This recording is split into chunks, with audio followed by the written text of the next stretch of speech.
Good morning. I am Anil Agarwal, former Chief Manager, Punjab National Bank. So in IBPS PO, the number of attempts are counted attempts in pre. Some candidates are confused with the guidelines of State Bank of India. In State Bank of India, they consider the attempt as attempt in main.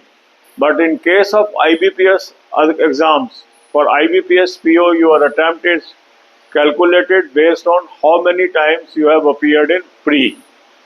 So be careful, and if you have applied for pre and not appeared, that is not counted as attempt.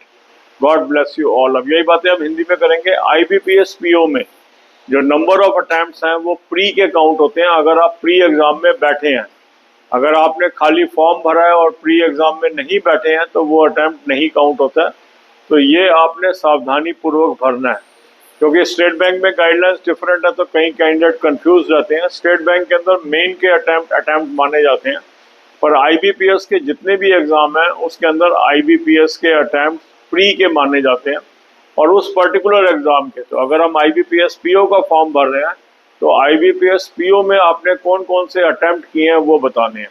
केवल form भरा है और pre नहीं दिया है तो वो attempt count नहीं होगा। God bless you all.